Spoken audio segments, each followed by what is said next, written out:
Buenas noches. Buenas Buenas noches. noches, compañera.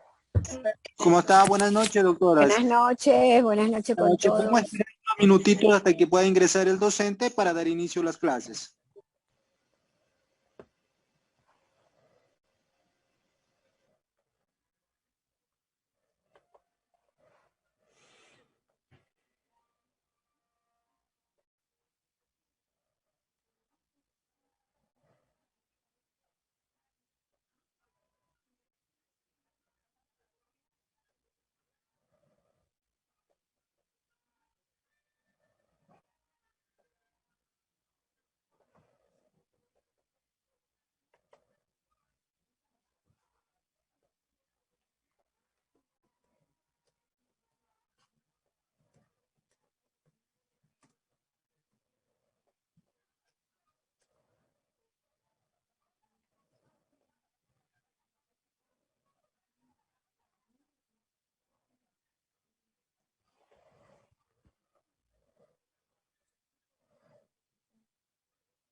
Hola, buenas noches.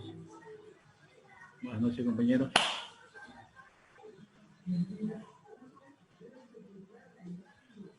Buenas noches, compañeros. Buenas noches con todos. Buenas noches. Buenas noches. Buenas Buenas noches, noches. compañeros. No sé si el señor coordinador nos escucha. Sí me agradaría empezar a la hora que es, porque el día de hoy tenemos solamente una hora.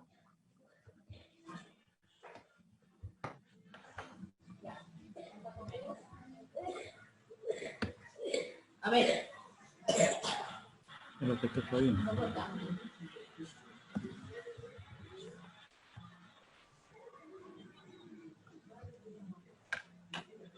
Siéntate bien.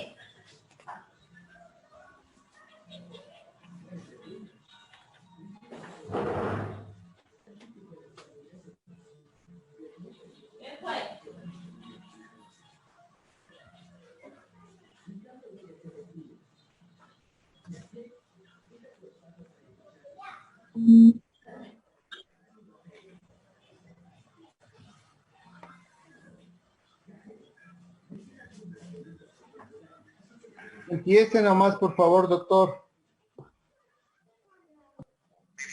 ¿Cómo está, estimado doctor? Buenas noches, bienvenido. Clase, doctor. Buenas noches, doctor Manuel Antíbal Esmeralda. Ya le realizo como coanfitrión. ¿Ya?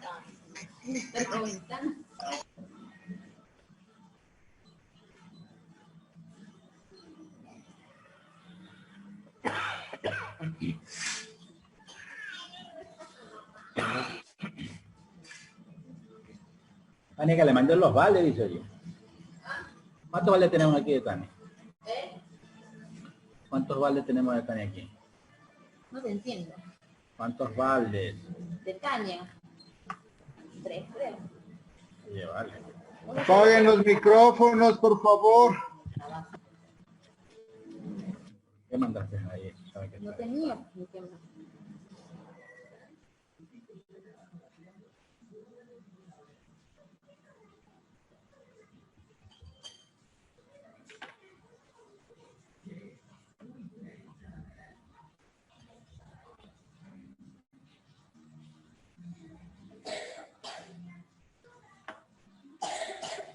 Bote, bote, mijo, bote.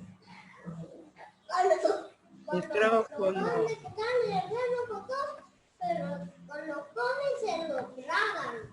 Apaguen los micrófonos, por favor.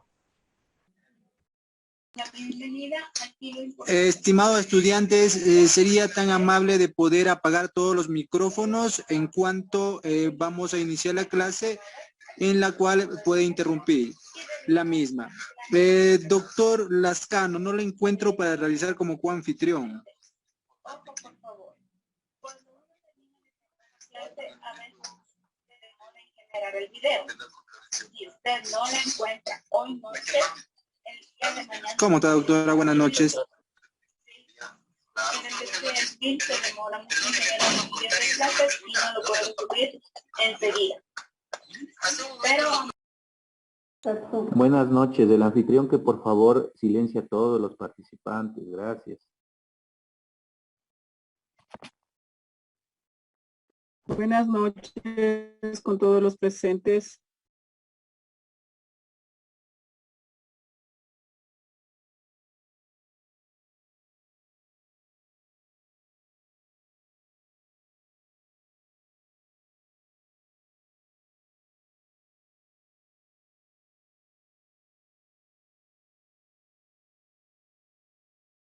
Muy buenas noches con todos.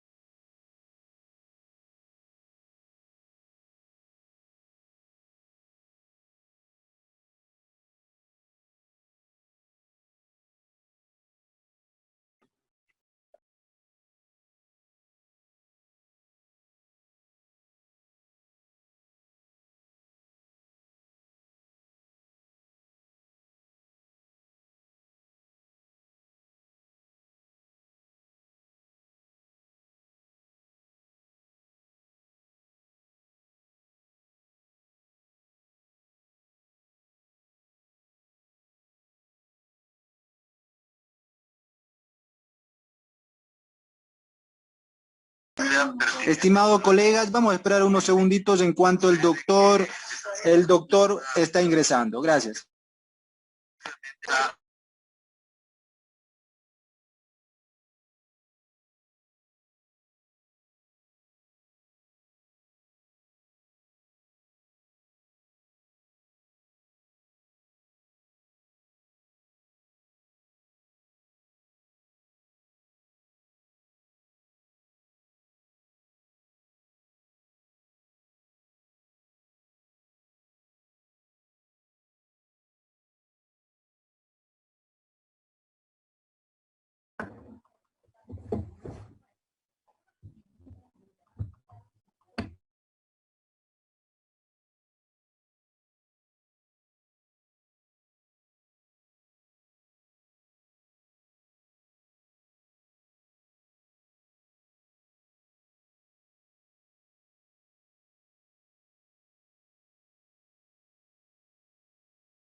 Estimados doctores, vamos a esperar unos 2 minutitos hasta que pueda ingresar en cuanto se está actualizando el tema del Zoom del doctor me acaba de comentar. Muy amable por su paciencia con todos ustedes.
Doctor, ¿cómo está? Buenas noches. Doctor Lascano, bienvenido. Podemos iniciar la clase. Gracias, doctor Aymacaña. Buenas noches con todos. En primer lugar, les pido, me disculpen por haber entrado un poco tarde.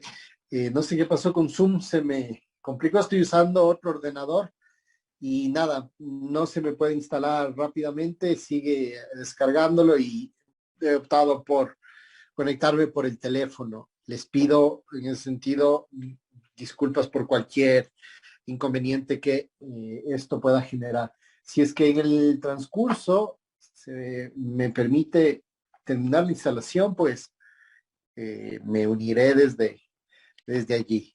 Bien, dicho esto, vamos a nuestra siguiente parte. Como les digo, estoy desde mi teléfono, no puedo las diapositivas ponerlas, así que nos tocará hacer como la vieja escuela, ¿no? Sin diapositivas y tratando de conectar lo más que podamos con sus inquietudes. Eso es lo más valioso acá. Insisto, el día de ayer fue bastante productivo. Yo creo a veces vale la pena salir un poco del tema, pero al final el derecho nos va conectando, ¿no? Con una cantidad de problemáticas que son bastante interesantes y bastante enriquecedoras desde el punto de vista profesional. Doctor Toscano, ¿se puede acercar un poquito más el micrófono, por favor, si no es mucha Claro molestia? que sí, claro que Gracias. sí, no es ninguna molestia. Ahí creo que me escucharían mejor. Estoy con el teléfono ya más cerca y bueno, podemos empezar dicho esto. Del día de ayer, alguien creo que se quedó con alguna duda. Por favor, podemos empezar atendiendo las dudas que quedaron pendientes. Si me pueden levantar la mano o escribir en el chat. Como estoy en el teléfono, no puedo ver tan fácilmente quién me levanta la mano, pero por favor, pónganlo en el chat o de alguna manera déjenme saber. Preguntas del día de ayer. Inquietudes que tengamos del día de ayer. ¿No? Muy bien, entonces vamos a pasar. Estábamos hablando de las relaciones de familia, ¿cierto? Hablamos de matrimonio. Del matrimonio solamente cabía hacer esta precisión de la reforma, bueno, de la sentencia constitucional del año 2019, en la que la Corte Constitucional modificaba la forma de entender el matrimonio. Y en lo demás, digamos que no existe ningún aspecto, digamos que novedoso. Digamos que el matrimonio está ahí. Yo quisiera pasar ahora con ustedes a la sociedad conyugal, ciertamente, ¿no es cierto? Entonces, lo primero que hemos de tener en cuenta en la sociedad conyugal es esta cuestión, el aspecto de la administración, ¿sí? ¿Por qué es relevante el tema de la administración de la sociedad conyugal? Pues, bueno, en realidad, primero, por un efecto interno que es importante, es decir, alguien debe. La administración no se considera representación, sí, es importante distinguir aquello. La administración supone ejercer, ¿no es cierto?, la posibilidad de ejercer, digamos que la toma de decisiones ejecutivas sobre el destino de los ingresos, sobre el provecho, sobre la conveniencia. ¿sí? Y bueno, cualquiera de los dos cónyuges efectivamente pueden tener esta administración. Lo que se necesita, bueno, realmente lo que se requiere es el acuerdo previo, ¿no es cierto?, de la administración ordinaria. Antiguamente, esto seguramente lo recordarán ustedes, y lo habrán analizado en algún momento, es que antiguamente digamos que la administración ordinaria de la sociedad conyugal, si es que no se había previamente concertado, le pertenecía al hombre, ¿no? Pero bueno, ahora digamos que la situación es previo acuerdo absoluto, no se presume que ninguno de los dos actúa como administrador ordinario, sino previo acuerdo, ¿no es cierto? O también hay la opción de que los actos de administración estén ciertamente autorizados en unas ocasiones al uno, en otras ocasiones al otro, cosa que podría ser lo más común, ¿cierto? ¿Cómo autorizo la administración? Pues un acto notarial, por ejemplo, en el que se deja constancia que los dos cónyuges desean designar a uno de ellos como administrador de la sociedad conyugal. ¿Sí? Ahora, los actos de quien no siendo administrador ordinario de la sociedad conyugal se realizan, ¿no es cierto?, son susceptibles de convalidación, es decir, no es que están viciados de nulidad intrínsecamente, ¿no? Pueden ser convalidados, ¿sí?, por la sociedad conyugal como tal, ¿no es cierto?, como esta unión. Es muy interesante en ese sentido cómo opera la sociedad conyugal. Ahora, regresando al concepto de la necesidad del administrador, no nos olvidemos que en la sociedad conyugal es de aquellas universalidades de derecho, ¿sí? Es bien interesante porque, claro, es una universalidad de derecho, tal como el patrimonio, tal como la herencia, como el negocio, ¿sí?, que son abordados integralmente, ¿sí? Entonces, de ahí también se justifica la necesidad de un administrador, ¿cierto? Ahora, como también ya hemos mencionado en este curso por varias ocasiones, es que puede ocurrir que uno de los dos cónyuges, ¿no es cierto?, no desee prestar o se oponga arbitrariamente sin un motivo justo, aunque esto del motivo justo es muy subjetivo, ¿no? Pero bueno, sin un motivo justo se oponga a otorgar el consentimiento para un acto de disposición de la sociedad conyugal, ¿no es cierto? Si es que ocurre esta situación, el juez siempre puede suplir la voluntad de uno de los dos, o más bien dicho, de quien no desea, digamos que afectar o enajenar o gravar o disponer en definitiva de uno de los bienes que conforman la sociedad conyugal, ¿sí? Lo importante, o más bien lo dificultoso acá es esto del justo motivo, ¿no? Sí, justo motivo. Bueno, si es que argumento cualquier motivo, pues ya estoy fuera del presupuesto, ¿no? Pero igual, aún así, el juez puede suplir la voluntad de uno de ambos en el caso de que, por ejemplo, existiera impedimento, como la ausencia que veíamos en el caso de la muerte presunta, o también en el caso, por ejemplo, de la interdicción. De igual manera, ¿sí? De igual manera puede prestarse la autorización, ¿cierto? Permítanme un segundo. Quiero ver si es que no hay inquietudes. Necesito ver en el chat. Ya. Permítanme. Hasta que se me instale. ¿Hasta aquí alguna pregunta o duda? ¿Alguna inquietud? Les pido me disculpen que voy un poco despacio porque el ordenador en el que estoy a veces es un poco difícil y el celular y manejar ambas cosas está un poco incómodo. Sí, alguien tenía una pregunta. Buenas noches, doctor. Sí, adelante, por favor. Muchas gracias. Sí, a propósito del tema de sociedad conyugal, efectivamente como abogados nos encontramos con distintos casos y problemáticas.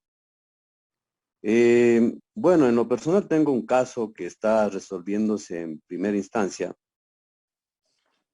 y quien administró la sociedad conyugal, en este caso, bueno, no fue sociedad conyugal, sino más bien sociedad de bienes, que había una unión de hecho.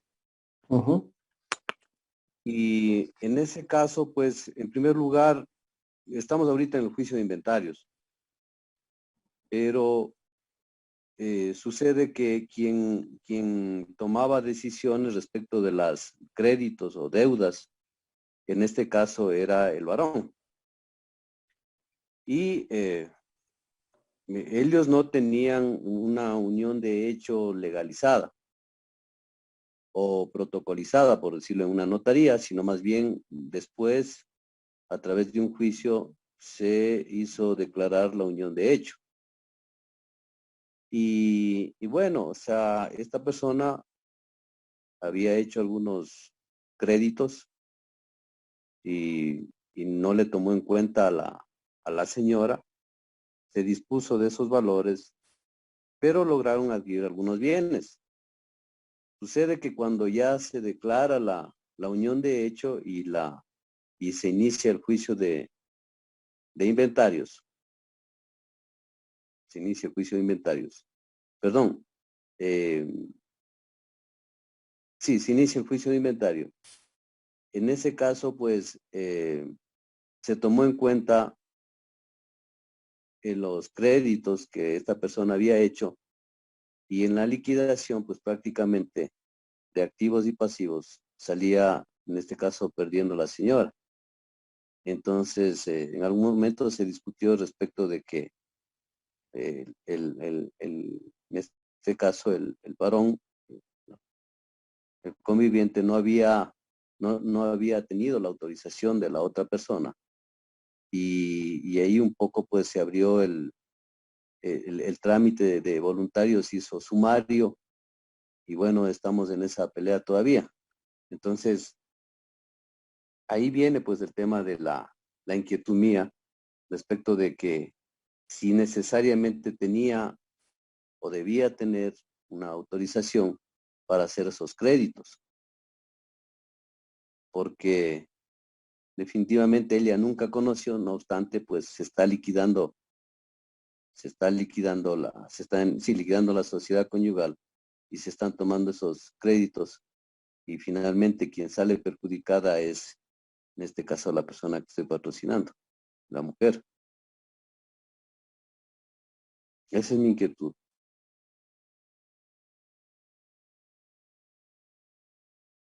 No sé si me escuchó, doctor. Sí, doctor, lo escuché, nada más que ingresé nuevamente a la sesión y estaba intentando hacer algún ajuste, pero bueno, a ver, sobre su inquietud hay que discernir una cuestión importante de la sociedad de bienes, de la sociedad, de la unión de hecho y la sociedad que en virtud de ella se establece. Y es la oponibilidad frente a terceros, ¿sí? El contraer créditos frente a terceros en los términos que usted ha descrito es procedente, es decir, no está viciado, no hay nulidad, como si fuese lo contrario, por ejemplo, adquirir un crédito adquirir un crédito sin el consentimiento, ¿no es cierto?, de quien conforma la sociedad conyugal. Ahí sí podríamos tener un vicio sobre la validez y existencia del crédito.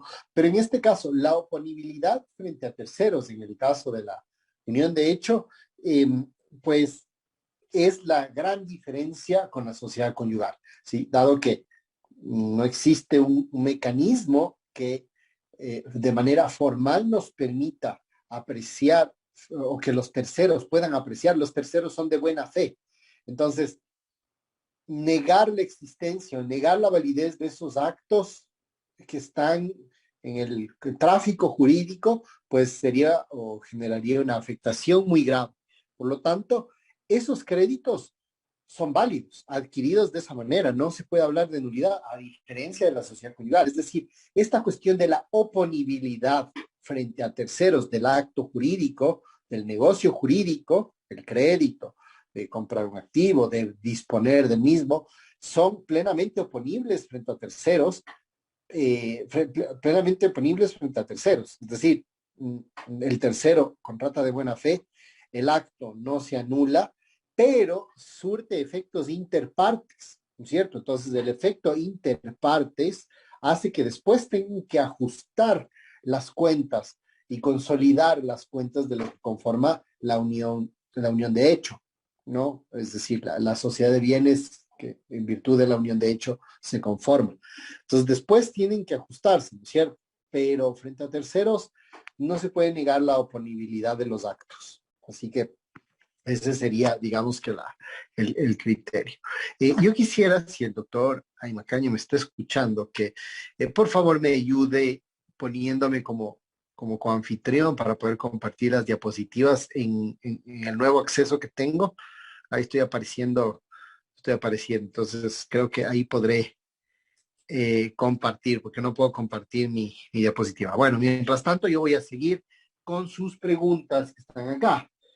Me preguntan, una persona que se casó en el extranjero y inscribió el matrimonio, dice, luego de unos años aquí en el Ecuador existe sociedad conyugal. Ya, sobre la sociedad conyugal que se ha constituido en el extranjero, pues existe una norma expresa que es bien interesante y que nos dejaría ver o nos dejaría pensar que más bien hay una exclusión, ¿sí? Que más bien hay una exclusión. Este mismo momento lo estoy buscando. Y si me permiten un segundo, yo ya les indico. Permítanme un segundo. Y es que justamente cuando se contrae matrimonio en el extranjero, ¿no es cierto? Aquí está. Aquí es el 139 justamente, que habla que los que se hayan casado en nación extranjera y pasaren a domiciliarse en el Ecuador, se mirarán como separados de bienes, siempre que, de conformidad con las leyes bajo cuyo imperio se casaron, no ha habido entre ellos sociedad de bienes. Entonces, es una presunción de hecho que admite prueba en contrario. ¿Cuál es el régimen? Si es que dos personas están casadas, ¿no es cierto?, en nación extranjera y pasan a vivir acá, pues se ven como separados los bienes. Pero admite prueba en contrario en el caso de que se pueda demostrar, ¿sí?, que sí existía entre ellos sociedad de bienes, ¿no? Entonces, no se olviden, el artículo 139 del Código Civil habla de la pregunta que nos hace en esta tarde Rosa. Dice, al declararse unión de hecho judicial adquiere derechos de obligación. Efectivamente, ¿no? Lo que hacemos es tomamos una fotografía. De hecho, es una fotografía un poco más compleja que la que tendríamos en el caso, por ejemplo, de unos inventarios de la sociedad conyugal. La dificultad es justamente que muchos efectos económicos han ocurrido durante la unión de hecho, ¿no es cierto? Ha habido muchos efectos económicos, ha habido un flujo financiero y que al momento en el que se declara, ¿no es cierto?, hay que ir fotografiando cada uno de ellos con la finalidad de equilibrar el patrimonio de la misma, ¿cierto? Entonces, claro, hay derechos y hay obligaciones y se computan y tienen que contabilizarse los mismos, ¿no? Se hace en ese sentido un auténtico balance. De hecho, algo que yo les propongo acá es que siempre tengan en cuenta, bueno, no sé si ustedes han tenido una aproximación un poco más financiera al asunto, pero la sociedad conyugal tiene que considerarse, y cuando se hacen los inventarios, tiene que verse como auténticamente un balance, ¿no es cierto? Si ustedes conocen un poquito el tema contable, ¿no es cierto?, sabrán que los estados financieros, hay muchos estados financieros, pero hay dos que son muy importantes. Uno de ellos es el balance, ¿no es cierto? Y otro de ellos es lo que se llama las pérdidas y ganancias. Ambos reflejan dos cosas diferentes y muchas veces yo me he encontrado que en la profesión, incluso a nivel judicial, se confunde, ¿no es cierto?, lo que sería un balance, que es el objeto de un juicio de inventarios, con un pérdidas y ganancias que lo que hace es integra, o bien dicho, considera los ingresos y considera los gastos y en un periodo determinado, en un ejercicio determinado, establece si hay ganancia o hay pérdida, ¿no es cierto? Muchas veces, y ya vamos a ver algunos ejemplos, existe esta confusión sobre qué es lo que debe integrar la sociedad conyugal y cómo hemos de abordarla. Para que tenga una diferencia, ¿no es cierto? No, en los juicios de inventarios o cuando vamos a valorar patrimonialmente la sociedad conyugal, nosotros tenemos que considerar lo que los economistas llaman stocks. Stocks por inventario, de hecho, en inglés se dice stock, ¿cierto? Entonces tenemos que pensar en stocks, no pensar en flujos. Y muchas veces el error cuando vamos a valorar las sociedades conyugales es pensar en flujos. Entonces pensar en entrada y salida de dinero como ingreso, no como activo. Y eso es gravísimo, eso nos genera distorsiones y muchas veces decisiones injustas. No lo olviden, la entrada y salida de dinero tiene que ser considerada como activo, no como ingreso o gasto, ¿sí? Ese criterio es muy importante, ¿cierto? Es muy importante. Justo ahí, Raúl, veo que nos ponen los estados financieros, ¿cierto? El balance, el estado de pérdida y ganancia, el de flujo de efectivo, el de situación financiera, el de ejecución presupuestaria. Esos son los balances. De hecho, la sociedad conyugal, al ser una sociedad, debería tener aquellos, pero bueno, evidentemente, relevantes son, para efectos de la sociedad conyugal, el balance y el estado de pérdidas y ganancias. Esos dos tienen que ser tratados separadamente y a nivel pericial, inclusive nosotros tenemos que exigir que los peritos tengan este entendimiento, ¿no es cierto? A veces enlistan, claro, enlistan, evalúan, pero lo que le interesa al juez no es solamente eso, sino también entender activos, pasivos y después entender el patrimonio, ¿no es cierto? Ahí para la famosa ecuación contable, ¿no es cierto?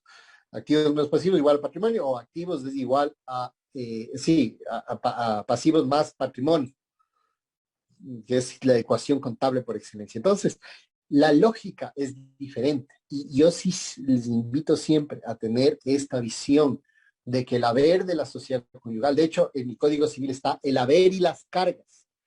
Bueno, un término muy, digamos que, muy de corte jurídico, pero en realidad sería digamos que el crédito y el débito de la unión de hecho, o digamos que sí, el crédito y el débito, ese sería el concepto de lo que regula la ley. Y la ley facilitaría mucho, o nos facilita mucho entender que lo que conforma la sociedad conyugal en la forma descrita en el Código Civil hace referencia al balance general, a los activos y a los pasivos, no a los ingresos, no a los gastos. ¿Sí? Ya. Después, efectivamente, entendiendo esto, podemos pasar a hacer una suerte de pérdidas y ganancias de la sociedad conyugal en un ejercicio determinado, ¿sí? Porque el balance lo que hace es tomar una fotografía, ¿no es cierto? El pérdidas y ganancias lo que hace es medir un flujo desde un momento inicial hasta un momento final. ¿Sí?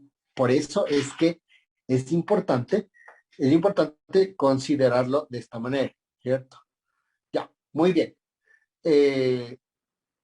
Como justo, bueno, menciona acá el 157 del Código Civil, haber de la sociedad conyugal, habla del haber y las cargas, pero no son las cargas. En realidad son de naturaleza, de manera contable, son pasivos. ¿Sí? Pero bueno, estamos ahí. Vamos a ver por acá. Dice, justo vamos a capitulaciones, me preguntan capitulaciones. Se casa con capitulaciones matrimoniales en las que se señala un terreno y una casa de 2 plantas. Entiendo que es terreno y casa de 2 plantas, ¿no es cierto? Si dentro del matrimonio se construye una tercera planta, es parte de la sociedad conyugal.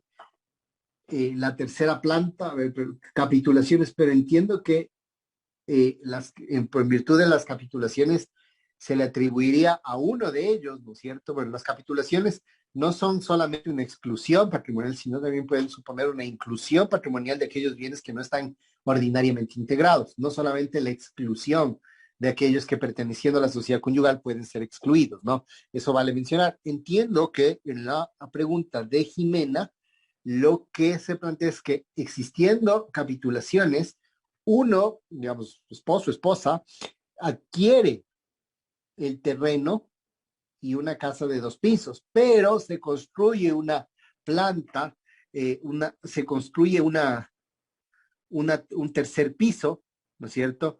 En la casa. Entendería que ese es el sentido, ¿no es cierto? Aquí sobre esta inquietud, ¿no es cierto? También tenemos una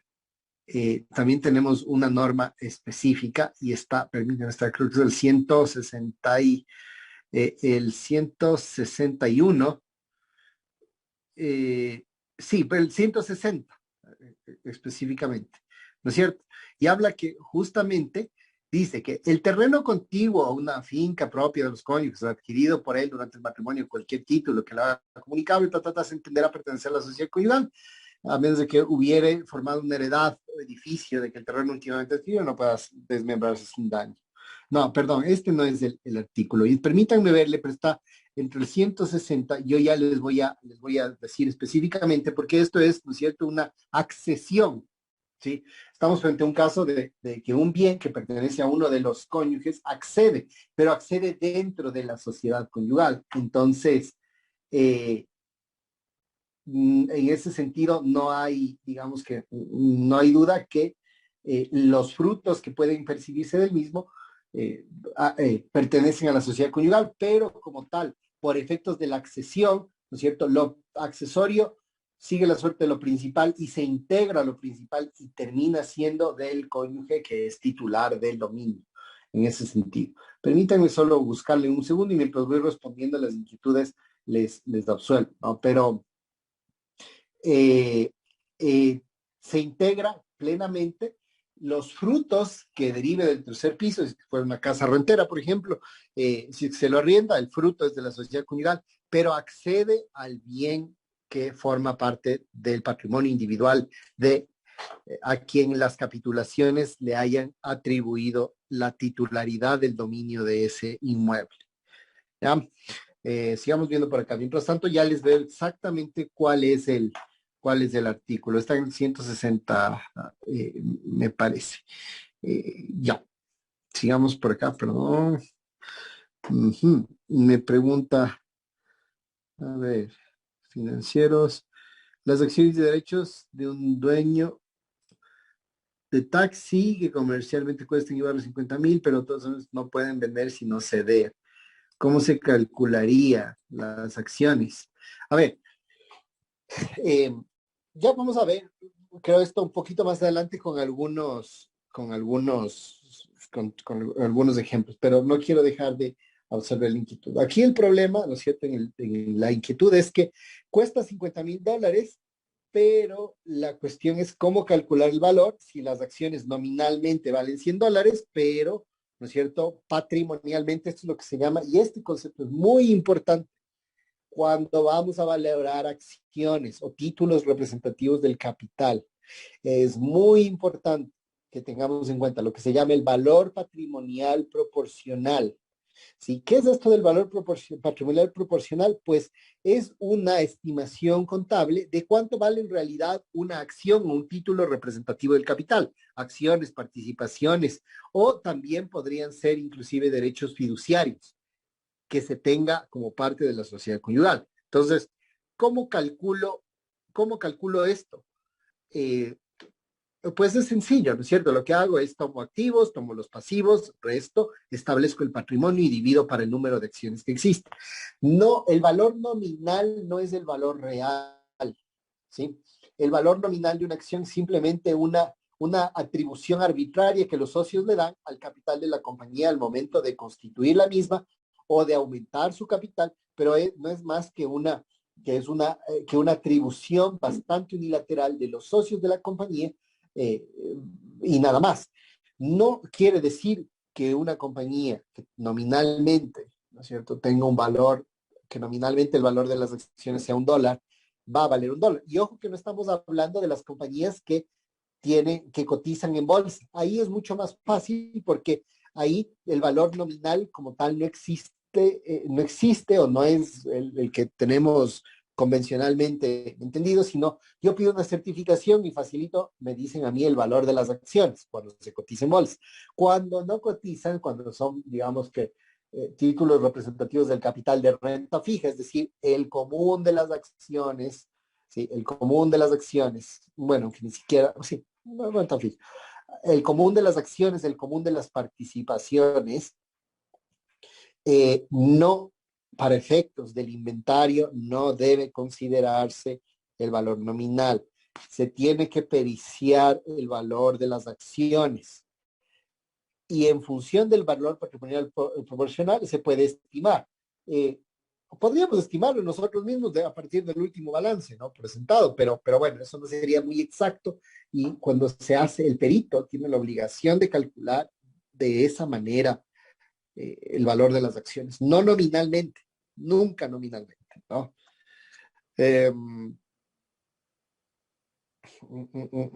Ya, muy bien.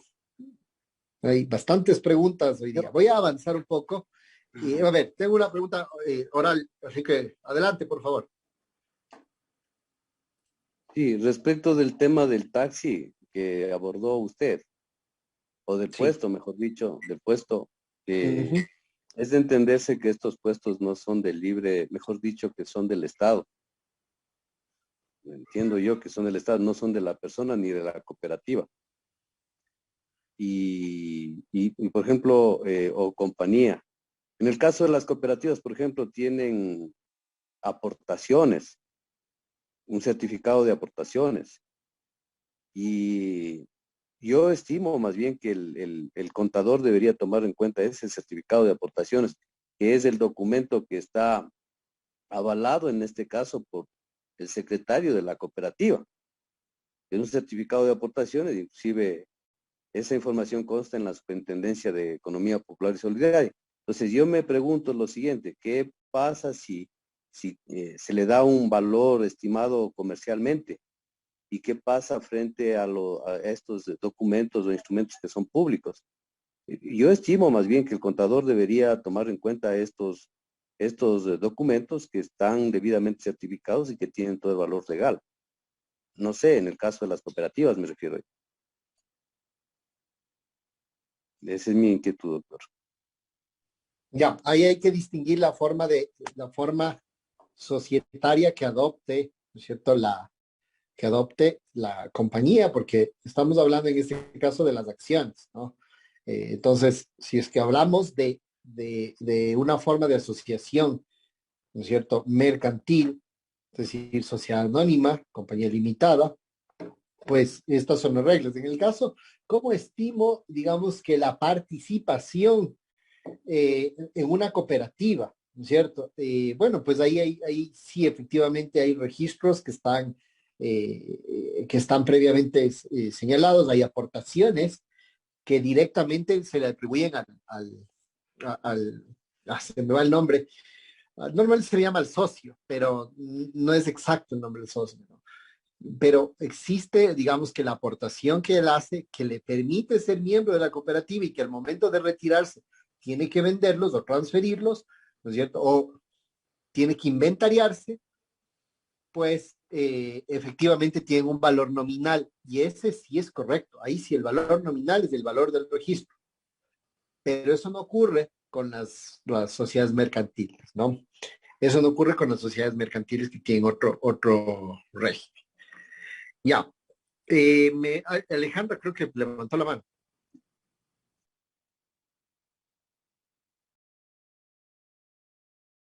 Sí, doctor, buenas noches. Una consulta. Adelante, por favor. Una vez realizado el peritaje que usted dice que se puede solicitar en el tema de los derechos y acciones del taxi, ya arrojado el resultado de ese peritaje por una cuantía, ¿en base a eso no se puede liquidar? claro, o sea, se supone que el perito Contactos fueron hace sincronizados parcialmente. que el perito hace la estimación, pero nosotros tenemos que orientarle al perito, ¿no? Porque muchas veces los peritos no son lo suficientemente rigurosos con estas consideraciones de cómo han de valorar. Si es que el perito lo hace así, bueno, tiene que aprobarlo, pero nosotros tenemos que orientar el sentido, sobre todo si somos actores en un proceso de inventarios, orientar el sentido, ¿sí? Para que pueda considerarlo de esta manera el juez, ¿no? Entonces, eso sí es importante. Voy a silenciarles a todos, perdón, para que no se nos filtre un poco de ruido en el fondo. Bien, voy a proseguir un poco y voy a más adelante continuar con las preguntas. Ahora, vamos a suponer que estábamos en la autorización, ¿no es cierto?, de la sociedad comunal. Todavía no entrábamos a lo que comprende el haber de la sociedad comunal, ¿ya? Y vamos a suponer que un acto, no pensemos en la unión de hecho, pensemos en la sociedad conyugal por sí mismo, ¿no es cierto? Y vamos a imaginar que la falta de autorización, ¿no es cierto?, es alegada por un tercero. Y dice, este acto es nulo porque actuó uno de los cónyuges sin la autorización respectiva, ¿no es cierto? En ese sentido, ¿no es cierto?, la nulidad que procedería ordinariamente no puede oponerse por cualquier persona. Solo puede oponer la nulidad por la falta de autorización la mujer, el marido, bueno, la mujer, el marido, dependiendo, digamos, que una sentencia de la Corte Constitucional a veces hace un poco difícil hablar en categóricos, pero bueno, intentemos, ¿no es cierto? ¿Quién es legitimado activo para demandar? La mujer, el marido o sus herederos. Los terceros no pueden demandar la nulidad por falta de autorización, y esto es bien interesante y bien importante. No pueden demandar los terceros porque si no tendríamos este incentivo perverso, ¿no? Y podríamos justamente afectar el tráfico jurídico y la oponibilidad. Ahora, entremos previamente a la sociedad conyugal, digamos que los contratos que pueden afectarlo previamente, ¿no es cierto? La sociedad conyugal se afecta por las capitulaciones matrimoniales o por la disolución de la misma. Esas son las dos afectaciones que tiene a su digamos que, a su régimen ordinario. ¿Sí? Entonces, cuando hablamos de capitulaciones matrimoniales, creo que está claro que no solamente son exclusiones, sino también puede comprender inclusiones. ¿Sí? Yo también puedo incluir, por ejemplo, las asignaciones a título gratuito que por herencia le correspondan, o puedo incluir, por ejemplo, los bienes de soltero del marido de la mujer, ¿cierto? Del esposo o la esposa. Y puedo modificar las reglas, ¿no?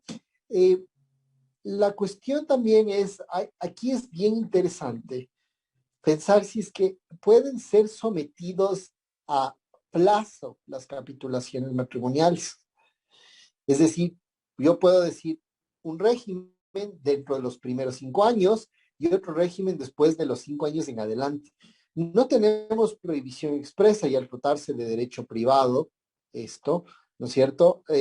Pues digamos que por ahí no es una mala idea. Vamos a tener siempre una oposición natural, pero yo creo que sí es posible someterla a condición o plazo, ¿sí? Pero bueno, eso es algo que podemos discutir, ¿no? Pero al final, ¿no es cierto?, lo importante en las capitulaciones matrimoniales es, ¿no es cierto?, determinar qué bienes a integrarse, ¿no es cierto?, es decir, qué bienes van a ser, formar parte de la sociedad conyugal. De los que se conozcan, habrá que expresarse el valor, ¿sí? El valor de los mismos. Si es que va a existir, digamos que una modificación excepcional al régimen ordinario, es decir, que se incluyan bienes que ordinariamente no lo estarían. ¿Sí? También puede, evidentemente, mantenerse separadamente el patrimonio, ¿no? Es decir, puede expresarse que sin necesidad de enumerar los bienes que he mencionado, pues que hay separación de bienes como una regla general. ¿Sí?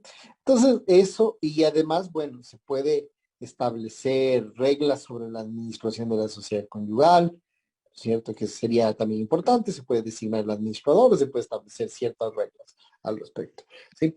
Ahora, lo importante también mencionar es que las capitulaciones son modificables cuantas veces sean necesarias en el tiempo, ¿sí? Pero bueno, por eso es que un poco les preguntaba el tema de que sean sujetos a modalidad, sujetos a condición o a plazo las capitulaciones. Bueno, ahí está el debate, ¿no? Si se puede o no. Si se puede o no se puede. Bien, entonces ahora sí pasemos al haber de la sociedad conyugal, ¿cierto? Vamos, hay un régimen general, es decir, qué es lo que incluye, luego tenemos qué no incluye, luego tenemos qué se le debe, en fin. Entonces vamos a ir analizando esto. ¿Qué comprende el haber de la sociedad conyugal? Claramente, ¿no es cierto? Las remuneraciones, salarios y emolumentos, ¿no? Es decir, pero no solamente el salario, sino también comprende, ¿no es cierto? La descripción, sabemos que habla de un régimen laboral, pero no solamente eso, sino todo ingreso que provenga de la actividad profesional, ¿sí? De la actividad profesional, de la actividad laboral, ¿sí? Forma parte de la sociedad conyugal. Estos tienen que haber sido devengados durante el matrimonio. Ahora, la pregunta es, ¿qué significa devengar? ¿Sí? Y devengar tiene un fuerte componente contable, es decir, podemos, ¿no es cierto?, decir, el típico caso, ¿no es cierto?, no sé si tan típico, pero lo que ocurre es, ¿no es cierto?, hay una disolución de la sociedad conyugal y claro, se espera, por ejemplo, va a recibir una comisión muy grande, uno de los dos, el esposo o la esposa, ¿no es cierto?, y ya ven de frente la disolución de la sociedad conyugal y se espera hasta que se declare disuelta para poder recibirlo, ¿no es cierto?, y pide que se lo pague posteriormente. En mi criterio, el tema del devengado es muy importante establecer porque temporalmente puede existir, ¿no es cierto?, este efecto, y es que, ¿no es cierto?, puede ser que sea exigible en un momento, pero pagado en otro momento. Es decir, si es que fue exigible durante la sociedad conyugal, aunque se lo pague fuera, pertenece a la sociedad conyugal. Esa es la interpretación del devengado, ¿sí? Es decir, es la exigibilidad. La exigibilidad tuvo que haberse producido dentro de la sociedad conyugal. Lo contrario, vamos a suponer que la exigibilidad se produce antes del matrimonio, pero se paga o se acredita, ¿no es cierto?, el ingreso dentro de la sociedad conyugal. Pues es en ese sentido, ¿no es cierto?, lo que contablemente se llama pagar o acreditar en cuenta lo que ocurra primero, ¿no es cierto? Es decir, ya acredita en cuenta el esposo cuando es exigible, ¿no es cierto? Entonces, para mí, por efecto de esto que se menciona del devengado, es muy importante entender que es cuando se vuelve exigible jurídicamente, es el régimen que le pertenece. Entonces, si era exigible antes de la sociedad conyugal, pero se paga después, pues eso no integra la sociedad conyugal, aunque cronológicamente esté dentro, ¿sí? Y lo propio, si es que se devenga durante la sociedad conyugal, durante el matrimonio, la sociedad conyugal, pero se paga después, aunque cronológicamente sea posterior, el devengo hace que incluya o que esté dentro de la sociedad conyugal. Esto también es muy importante. Aquí el criterio cronológico no es el determinante, es el criterio de la contabilización del devengado de estos ingresos, ¿no es cierto? Que no solamente son los ingresos de salarios y monumentos, sino son, por ejemplo, pueden ser honorarios, pueden ser comisiones, un honorario grande, ¿no es cierto? Entonces, eso es muy importante tener en cuenta el concepto del devengado, ¿sí? ¿Qué incluye también acá? Tenemos frutos, ¿no es cierto? ¿Cuáles son los frutos? Los frutos son civiles y los frutos son naturales, ¿cierto? Bueno, los frutos naturales son obvios por sí mismos, pero los frutos civiles son, ¿no es cierto? ¿Cuáles son? Arrendamientos, son intereses, ¿sí? El pago de intereses, arrendamientos, en fin, están claramente definidos también en el Código Civil, ¿no? Los frutos. Réditos, pensiones, intereses y lucro. Bueno, aquí es expedita también la norma, ¿no es cierto? Pero ¿de dónde vienen? Y ojo, estos frutos son tanto de los bienes de la sociedad conyugal como de los bienes propios, ¿sí? Y ojo, lo mismo, que se devenguen durante el matrimonio. Es decir, si teníamos que recibir un canon de arrendamiento grande dentro del matrimonio y la exigibilidad se presenta dentro de la sociedad conyugal, aunque se pague después, forma parte, ¿no es cierto? Forma parte de la sociedad conyugal. ¿Sí? De los dineros que se aporten, pues, está claro, ¿no es cierto? De los dineros que se aporten, de las cosas fungibles y especies muebles que se aportaron al matrimonio, ¿no es cierto? ¿Cuáles son las cosas fungibles? Son aquellas que tienen poder liberatorio, que pueden ser, se consumen en su primer uso y pueden ser sustituidas unas por otras. Todas esas cosas forman parte de la sociedad conyugal, ¿sí? Y también de las especies muebles, ¿no? Las especies son aquellos objetos del derecho que están plenamente determinados, ¿no es cierto? No genéricos. Ya. También forma parte de los bienes, todos los bienes que se adquieran muebles y inmuebles, ¿no es cierto? A título oneroso. Esto es muy importante. Ahora, dicho esto, entonces voy a pasar a las preguntas, si me permiten, por favor. A ver, veamos. Ya.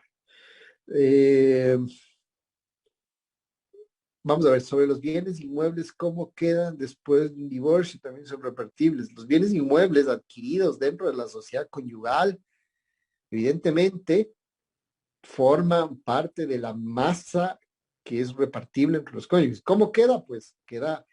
Aquí hay una discusión teórica, y es si es que son copropietarios. Si tienen el régimen jurídico, les puede ser asimilable el régimen jurídico de la comunidad, que es, en el Código Civil se aborda como comunidad, pero es la copropiedad, ¿no? Entonces ya sabemos que es la copropiedad, y las reglas de la copropiedad le aplican enteramente a la sociedad conyugal, y es una pregunta muy interesante que muy poco nos hacemos. Mi posición personal es que sí le aplica, ¿no es cierto? Aunque, ¿no es cierto?, mientras persiste la sociedad conyugal, no son copropietarios, porque uno de los cónyuges no puede decir, a ver, yo te vendo mi porción de la sociedad conyugal, mi 50%. No, porque es indisponible. Solamente es disponible y el régimen de copropiedad se activa una vez que se ha disuelto la sociedad conyugal. Ese momento sí se pueden decir entre sí ser copropietarios, ¿sí? Y aplicar las reglas de la comunidad, es decir, la copropiedad, así abordado en el Código Civil, ¿no? Entonces, es muy importante para mí, digamos, que tener en ese sentido esto. Entonces, claro, el momento en que ya pasan auténticamente a ser copropietarios, es decir, disuelta la sociedad conyugal, pues entra al régimen de repartición, ¿sí? Dice, si la cónyuge firma o renueva un contrato de arrendamiento sin autorización de su esposo, afecta a la economía del hogar, entiendo que de su esposo, supongo que será por la situación económica, ¿no es cierto? Es legal ese contrato. No entiendo muy clara la pregunta, Jimena, si me puede aclarar un poquito. No entiendo el sentido de quién firma el contrato. Entiendo que la cónyuge, evidentemente, ya firma el contrato, pero no entiendo, dice sin autorización de su esposo. A ver, de lo que desprendo aquí, es decir, la cónyuge firma contrato de arrendamiento sin autorización de su esposo. ¿Es válido? Claro que es válido ese contrato. Ese contrato es plenamente válido, ¿sí?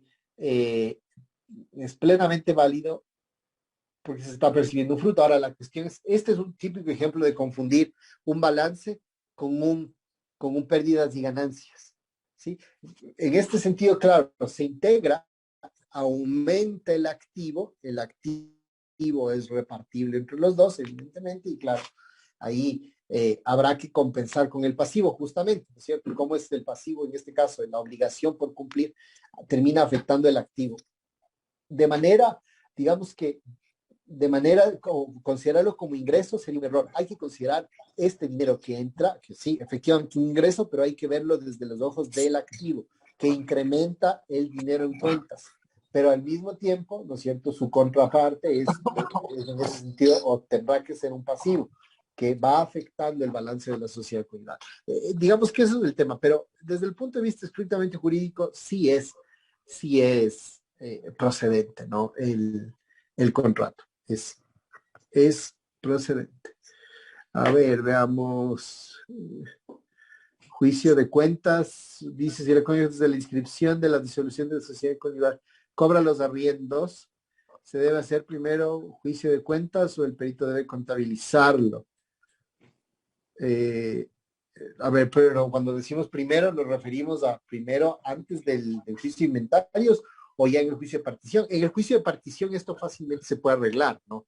No es necesario ni siquiera que se incluya en el de inventarios. Por este efecto que les decía, esto es un ingreso, no es un activo necesariamente, aunque tiene que valorarse cuánto dinero había en cuentas, en las cuentas bancarias, o cuánto dinero en efectivo era disponible. Entonces, se puede seguir el juicio de cuentas, pero la verdad me parece que es innecesario porque ya es objeto de lo que será la controversia de partición, así que digamos que yo creería que no es necesario, ¿no? En una unión de hecho, a ver, dice, si antes de disolver la sociedad conyugal adquirimos un bien inmueble, no podemos ser copropietarios de ese bien. Claro, si se adquiere antes de la sociedad conyugal, se es copropietario del bien, ¿no? Ahora, la pregunta aquí es, la adquisición, ¿cuándo se produce? Digamos que título y modo, no nos olvidemos, ¿no es cierto? El título es la compraventa, el modo es la inscripción, ¿no? Si es que la compraventa, que es el título, se produce dentro de la sociedad conyugal, la integra plenamente, aunque la inscripción sea posterior a la disolución, aunque es un caso un poco extremo, pero puede pasar. Teóricamente puede pasar. Bien, sigamos. Ahora,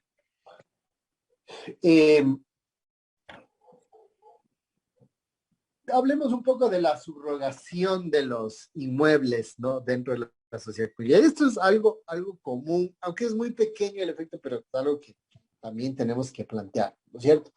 ¿Qué es esto de la subrogación de un bien? Por otro, es el estado, la situación, o cuál es el presupuesto, es que vamos a suponer que yo tengo bienes que pertenecen a mi patrimonio propio, pero yo quiero subrogarlos por otro, ¿sí? Aunque yo esté dentro de la sociedad conyugal, yo quiero subrogarlos por otro. Por ejemplo, yo compré un vehículo soltero, ¿sí? Pero quiero comprar otro vehículo subrogando el vehículo anterior que yo tenía, ¿sí? Es decir, quiero que ese bien que estaba excluido de la sociedad conyugal se mantenga, a pesar de que yo esté casado o formando sociedad conyugal o evidentemente unión de hecho, ¿es cierto? ¿Es eso posible? Sí es posible, la subrogación es posible, pero lamentablemente en nuestro medio hay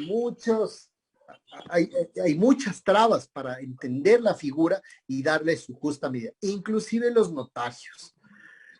Por ejemplo, ¿no es cierto? El bien adquirido de soltero, ¿no es cierto? Sin que sea eso legal, en alguna ocasión, un notario estaba requiriendo la firma de la cónyuge, cuando eso es a todas luces, ilegal. No ilegal, en realidad no es necesario. Esa exigencia del notario era improcedente, porque se trataba de una subrogación, estaba vendiendo el vehículo. Bueno, no una subrogación de un bien por otro, pero sí una subrogación, ¿no es cierto? Bueno, no, sí, saben que la verdad es que sí es una subrogación de un bien por otro, porque sale el activo, que es el vehículo, un activo fijo, y entra, ¿no es cierto?, un activo de naturaleza más bien corriente, que es el dinero, ¿no es cierto? Yo saco de mi patrimonio personal un carro, pero ingreso dinero. Entonces, no hay ningún problema, hay una subrogación, en efecto, ¿no? Pero el notario no quería entender y estaba exigiendo la firma de la esposa, cuando, bueno, en realidad el vehículo ni siquiera fue adquirido durante la sociedad. Pero es una caso excepcional. Pero la cuestión es, de fondo, ¿puedo yo subrogar un bien adquirido de soltero por otro bien adquirido dentro de la sociedad conyugal sin que éste pertenezca a la sociedad conyugal? Sí, la subrogación es perfectamente posible. ¿Ya? Hay que tener algunas digamos que, consideraciones previas y evidentemente habrá que bregar mucho con notarios, habrá que bregar mucho si está sometido a registro el bien, si es que es inmueble, por ejemplo, habrá que bregar mucho. Pero, ¿cuál es la forma adecuada de subrogar un bien? Puede ser, primero, bien mueble o bien inmueble, no hay ningún problema. Ambos son subrogables. Por ejemplo, tenía yo un departamento de soltero, pero ahora voy a comprar un nuevo departamento producto de la venta de ese anterior departamento, ¿cierto? ¿Puedo subrogar comprando un nuevo departamento? Sí. El problema es, por ejemplo, adquirir un crédito, no lo puedo hacer. Pero ¿qué es lo más importante acá? Es que se exprese en el contrato, ¿sí?, que este bien que se adquiere es una subrogación de otro. ¿Sí? Entonces, eso es muy importante. Por ejemplo, si es que voy a adquirir con la venta de un vehículo, un departamento o un inmueble, que puede pasar, ¿no es cierto? Un vehículo de una cuantía grande, pero ya no quiero que sea vehículo, sino quiero que sea un inmueble. Yo puedo adquirir el inmueble indicando expresamente en el acto que se adquiere como subrogación y evidentemente demostrando que los dineros que sirven para el pago han provenido de el patrimonio propio del esposo o de la esposa. Esa figura es plenamente posible. Muchas veces lo que pasa es que, digamos, que nos rendimos y decimos, bueno, ya se vendió esto, ya forma parte de la sociedad conyugal, ¿cierto? Cuando no es así, digamos que hay que ser equitativos y justos y reconocer que hay bienes que no entran a la sociedad conyugal, ¿no? Y esto de la subrogación es una institución infravalorada, ciertamente. Bien, vamos a seguir. Ahora, a todo esto entonces, ¿qué es lo que no pertenece a la sociedad conyugal? Eso está clarísimo, lo tenemos, digamos que intuitivamente ya incorporado al quehacer profesional y es, por ejemplo, las especies, ¿no es cierto?, que el esposo o la esposa tenían antes del matrimonio, ¿no es cierto? Y por aquí es importante otra vez señalar esto, aunque, ¿no es cierto?, el modo de adquirir el dominio se complemente durante la sociedad. Es decir, si es que yo, pongo un ejemplo muy concreto, si es que yo poseí un bien por más de 15 años y quiero demandar la prescripción extraordinaria adquisitiva de dominio y lo hago, pero presento la demanda y yo contraigo matrimonio luego de presentar la demanda, y evidentemente la sentencia favorable ocurrirá después de casado, pues ese bien no forma parte de la sociedad conyugal, no forma parte, aunque la declaratoria judicial esté dentro de la sociedad conyugal, el hecho que da paso al dominio o que motivó la demanda está fuera de la sociedad conyugal, por lo tanto no entra. El bien adquirido por prescripción de esta manera descrito no entra a la sociedad conyugal. ¿Sí? Bueno, evidentemente, los bienes que se poseían antes de la sociedad conyugal. ¿Sí? Por ejemplo, en el caso de una nulidad, ¿no?, que regrese a uno de los cónyuges por efectos de una nulidad o una resolución del contrato y se restituye al cónyuge cuando la nulidad se produjo antes del matrimonio, pero la declaratoria de la misma se produce dentro. Entonces ahí estamos frente a esta situación. Ya. ¿Qué más tenemos? Si es que, por ejemplo, el usufructo se consolida con la propiedad, ¿sí? Que pertenece al mismo cónyuge. Entonces, vamos a suponer que se consolida la nuda propiedad con el usufructo, ¿cierto? Evidentemente, teniendo previamente la nuda propiedad, evidentemente, si se consolida, solamente va a pertenecer los frutos a la sociedad. ¿Ya? Bien, vamos ahora a las preguntas. Vamos, pasemos un poco a absolver sus inquietudes.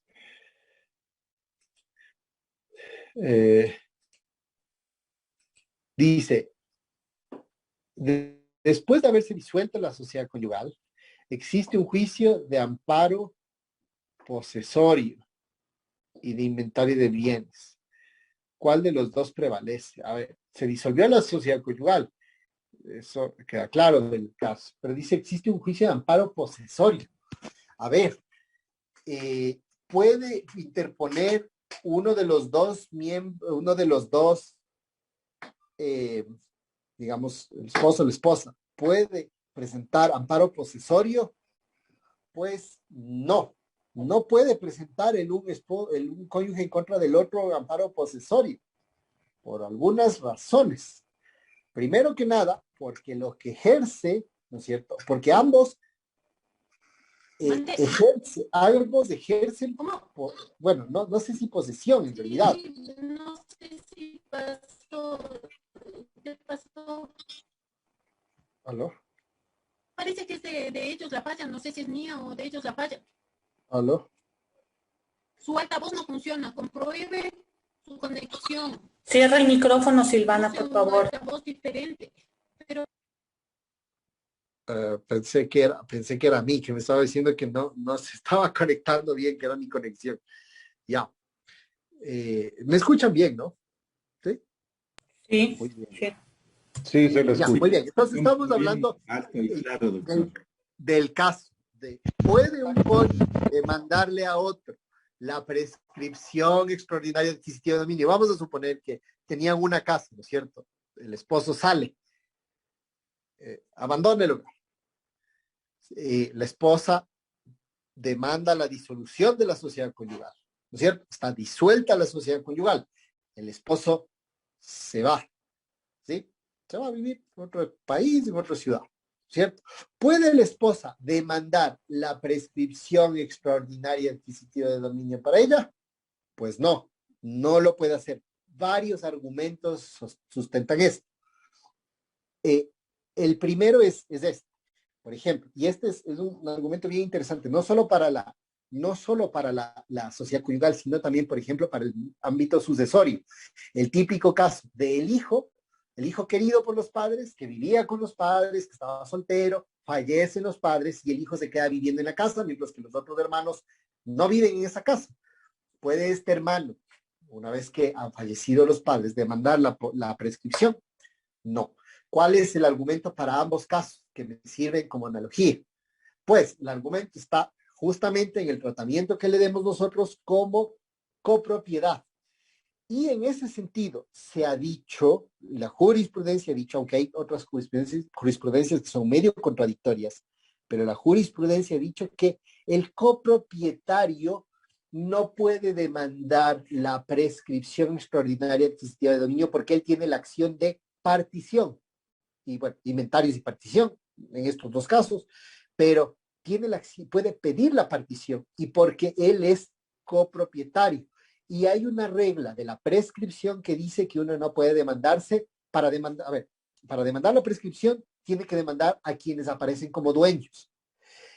Y también es una regla de la prescripción que está prohibido demandar la prescripción contra uno mismo. ¿Y cuál es el efecto? Si es que yo soy copropietario, yo tendría que demandarme a mí mismo para pedir la prescripción, no solamente al otro copropietario o a los otros, si son varios hermanos.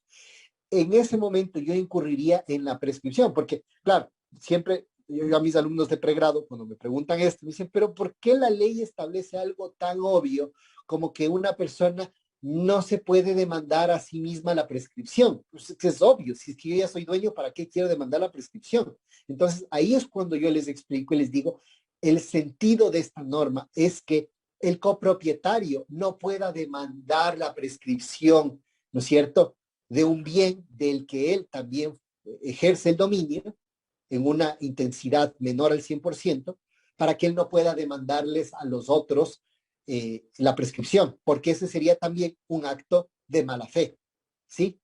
Entonces, es por eso que yo les digo, no procede la prescripción en el caso del esposo en contra de la esposa, aunque hayan disuelto la sociedad conyugal, e inclusive, aunque se hayan divorciado, ¿sí? Y no procede tampoco en el caso de los herederos, ¿ya? Entonces, como no procede la prescripción, ¿cierto? El amparo posesorio, ¿qué es lo que busca? Busca proteger un hecho que genera derechos, que es la posesión.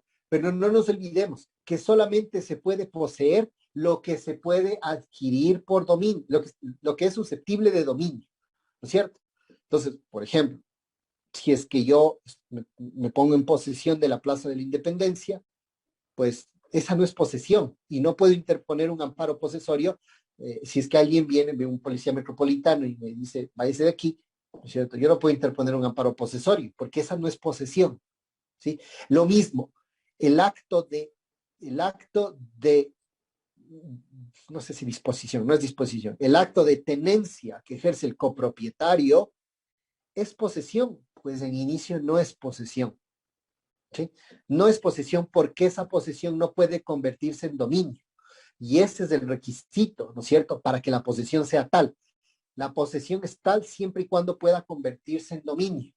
Si es que no se puede convertir en dominio, esa no es posesión, esa es mera tenencia o cualquier otra categoría jurídica. Por lo tanto, yo no creo que se pueda hablar de un amparo posesorio presentado por uno de los cónyuges en contra del otro. No es posible, ¿sí? Ahora, claro, digamos que por este efecto de la tuición social y la protección de la posesión como un hecho que genera derechos potencialmente, ¿cierto?, puede proceder. Y además que el amparo posesorio no es solamente contra la posesión, sino también se puede extender, por ejemplo, al arrendatario, también se puede extender. Entonces, bueno, digamos que los jueces algunos han entendido que sí procede, pero en mi criterio, en el sentido más estricto, no es materia de un amparo posesorio. No puede caber entre los esposo y esposa un amparo posesorio, como tampoco podría haber un amparo posesorio entre los coherederos, ¿sí? Por esto que les menciono, en sentido estricto. ¿Ya? Me levanta la mano Omar. Adelante, Omar.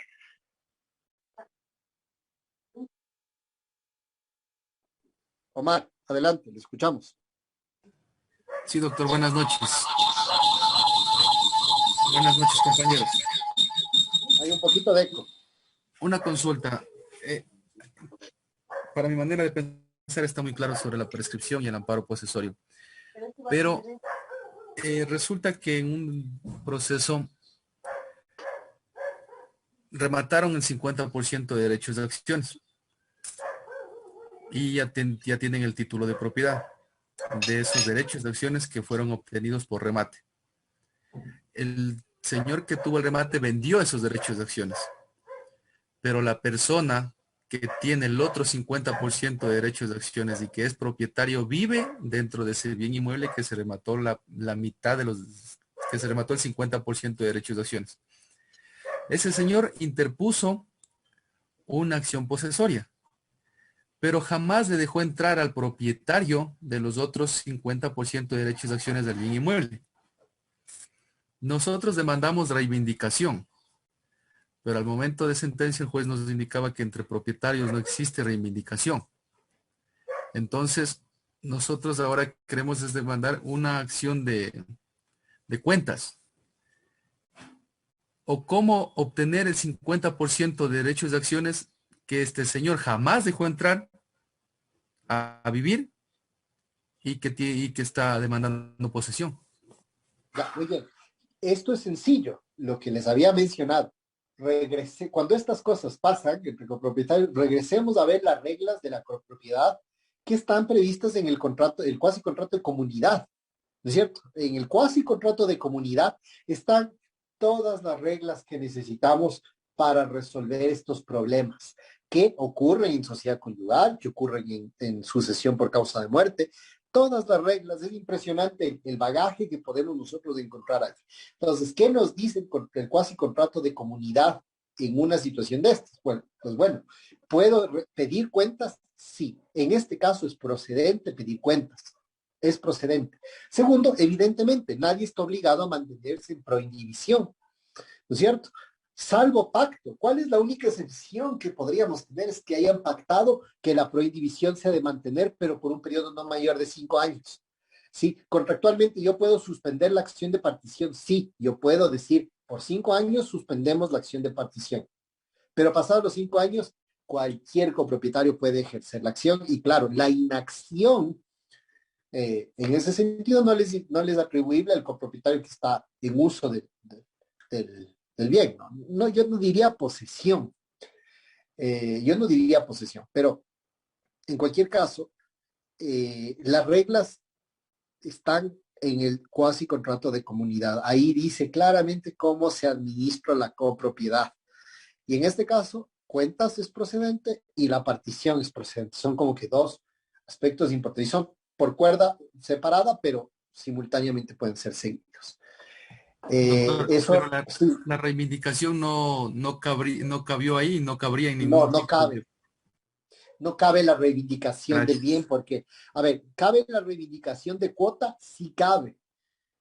Pero eso es como que medio, digamos que muy abstracto. ¿Cómo reivindico una cuota? ¿Cómo reivindico una cuota? Si además no olvidemos que la copropiedad, por esencia, la proindivisión supone la asignación de una alícuota abstracta no verificable sobre un espacio concreto, ¿no es cierto? No es partición. Entonces, mal hacen, es muy común eso de que hemos visto todos, ¿no? Que la informalidad de la gente hace que, digamos, bueno, yo soy el dueño del 25%, así que yo quiero esta franja de acá, y los papás hacen esto, ¿cierto? Los papás dicen, a ver, esto es para mi hijo 1, mi hijo 2, mi hijo 3, mi hijo 4, y les da derechos de acciones a cada uno, ¿cierto? Entonces, todos sabemos que eso es dejarles un problema a los hijos, ¿no? Que es improcedente, pero es la práctica muy común, ¿no? Eso nosotros tenemos que orientar a la gente para que no pase. Pero bueno, en todo caso, sabemos que la copropiedad nos da una porción abstracta y es tan legítimo que esté un copropietario como esté otro. Es tan legítimo, ¿no es cierto? Lo que sí es que justamente, ¿no es cierto?, a través de la rendición de cuentas se puede establecer una porción que le correspondería de este goce del inmueble y se lo puede cuantificar económicamente y claro, a través de las cuentas también eso se puede concretar. Pero en realidad, ya estratégicamente, salvo que hubiese estado mucho tiempo en el inmueble, yo no recomendaría ir a un juicio de cuentas, porque los juicios de cuentas son tremendamente infructuosos de cara a muchas veces la necesidad de la gente de rápidamente resolver un conflicto. Pero bueno, ese es el tema. Lenin levanta la mano. Adelante, Lenin. Buenas noches, doctor. Yo tengo un caso que, bueno, no tiene mucho que ver con familia, pero es algo similar al tema de la prescripción. En la localidad en donde yo vivo, el centro agrícola es propietario de un predio que lo obtuvo mediante donación por parte de unas personas que lógicamente no tenían herederos. Entonces, en este lugar, para que no exista, digamos, un deterioro mayor o un abandono por parte de los socios del centro agrícola, se le permitió a una persona o se le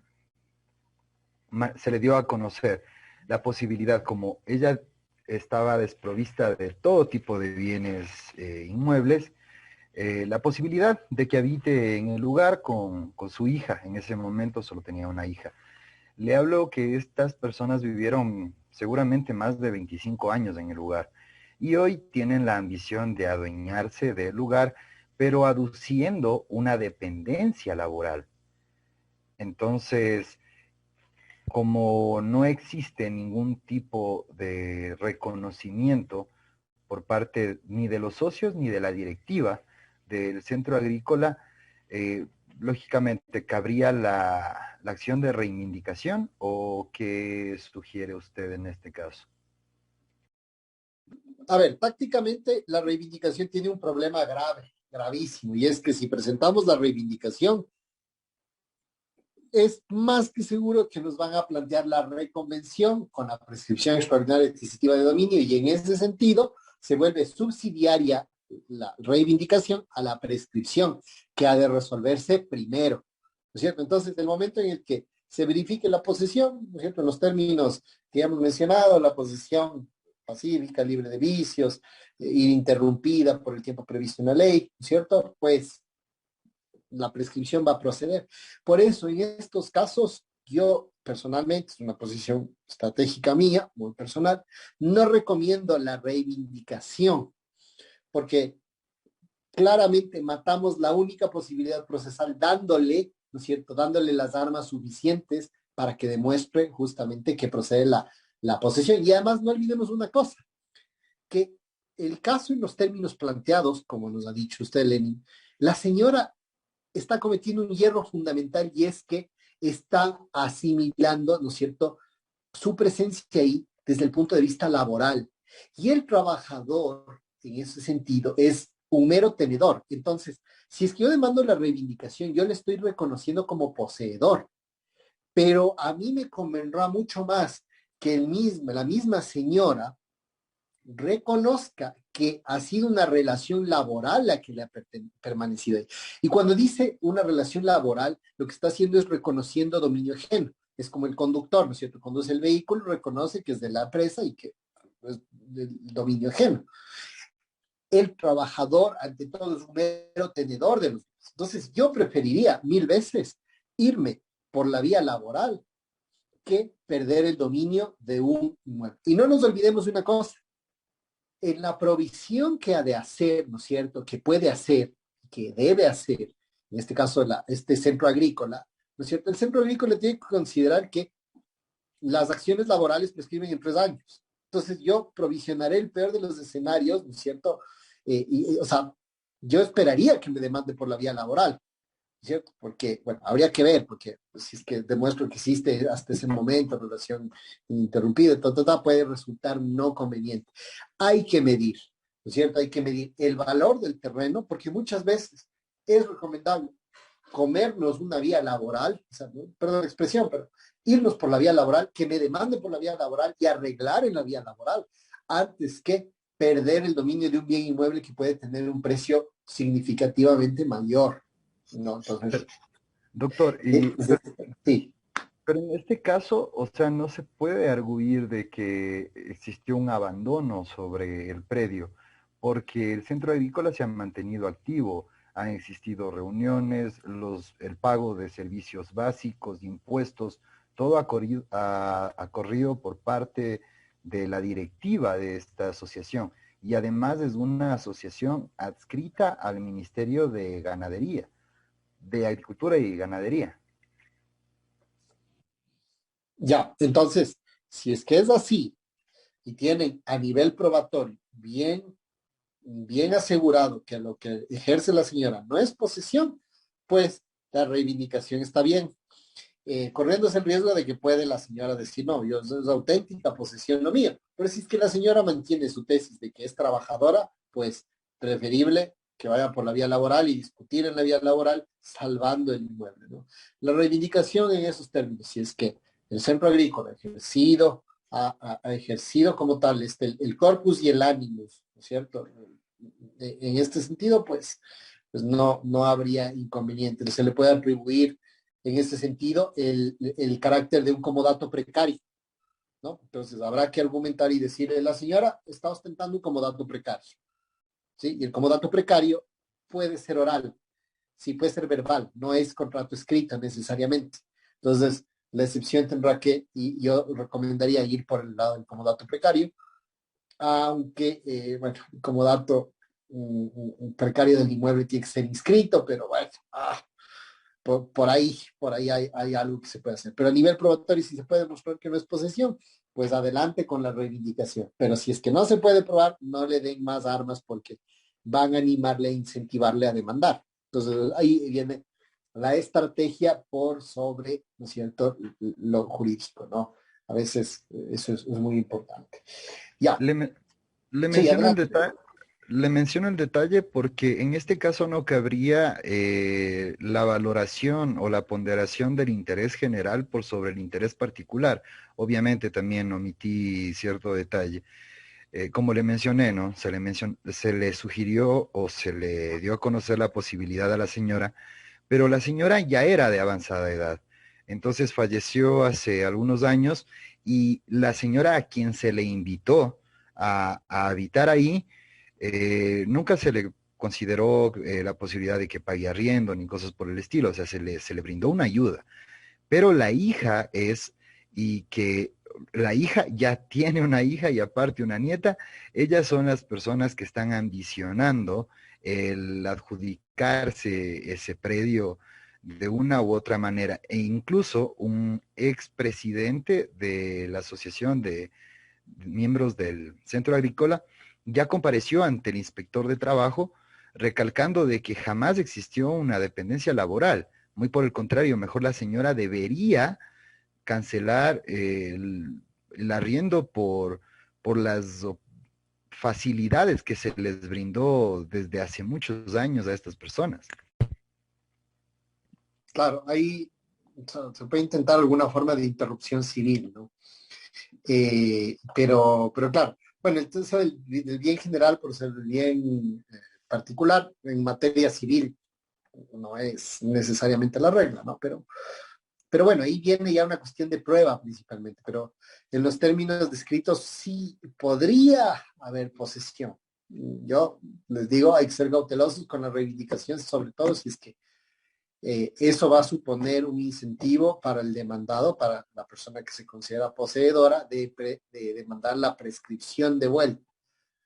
Entonces, ahí hay que tener bien apertrechados los argumentos para que no proceda la prescripción, porque el juez ha de resolver en primer lugar esta, ¿no? Ya. Muy bien, Gustavo. Wilson ha levantado también. Wilson solicita la palabra. Muchas gracias, doctor. Muy buenas noches, compañeros también. Por favor, solicito para que me ayude en una causa muy similar al que ha hecho mención el compañero Lenin.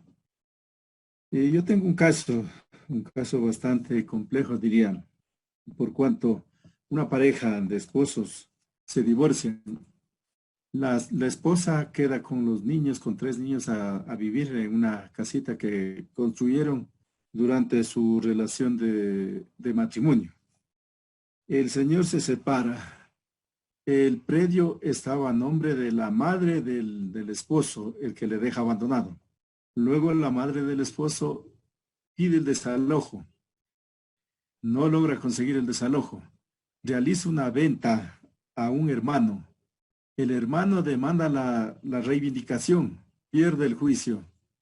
Una vez que pierde el juicio de reivindicación, este señor le vende a un hijo del esposo que abandonó la casa, que tiene ya con otra conviviente un niño menor de edad, de apenas 3 o 4 años.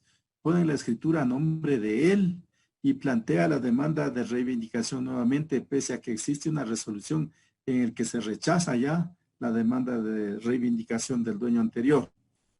¿Qué procedimiento se podría tomar ahí? Por cuanto estoy en este asunto que a lo mejor dentro de poco tendríamos ya la audiencia preliminar. Doctor, por favor. Buena pregunta. ¿Es procedente en este caso demandar la prescripción? ¿Tiene tiempo suficiente de posesión y los elementos de posesión debidamente configurados o no todavía? Si la señora tiene de posesión, está aproximadamente 17 años en ese lugar. Perfecto. Entonces, adicional a ello también ha habido ya, en este caso, el hombre en el juicio, en el mismo juicio de divorcio que él lo plantea a la señora, en el escrito de la demanda reconoce de que existe bienes que no ha sido inventariado ni realizado partición alguna, pero ahora niega todo y dice que el terreno, la casa y el terreno donde vive la señora en posesión por todo este tiempo le corresponde a un nuevo hijo que tiene con otro compromiso menor de edad de 4 años. Ya, a ver, ahí la casa que se ha construido sobre el terreno por accesión, ¿no es cierto? Sí. Pertenece al terreno. Así que es indistinto para efectos del juicio de prescripción es indistinto. Para el de reivindicación sí puede sumar, ¿no es cierto? Son mejoras, digamos que las prestaciones que mejoran al inmueble. Yo creo que lo más importante, teniendo el tiempo ya para configurar la posesión, pues reconvenir inmediatamente, salvo que la única salvedad para reconvenir sería que en alguno de los juicios de reivindicación, esta señora, la que está en posesión de la casa, haya reconocido su carácter de mero tenedora. Entonces ahí puede ser medio peligroso que ella después reconvenga diciendo yo estaba en posesión, cuando en los otros juicios ha indicado que es mera tenedora. Eso es la primera consideración. Hay que tener cuidado con eso. Pero si es que no, reconvenir auténticamente, no darles más chance y aprovechar que ya se ha demandado la reivindicación para ahí mismo enterrar las posibilidades procesales. Y además es también indistinto que se haya transferido el dominio. La prescripción es modo de adquirir el dominio originario, por lo tanto no importa si es que ha habido un dueño cada mes del inmueble y se transfiere el dominio, eso es indistinto. Con que se haya demandado o se demanda a quien aparece como dueño al momento de la acción, pues está perfectamente configurado el litis consorcio. Doctor, ¿cabe la posibilidad? Perdón, siga nomás. Perdón, Wilson, sí. Perdón, Wilson. Sí, no sé si quería terminar ya, doctor. Sí. Para terminar, doctor, quisiera que me saque de una duda.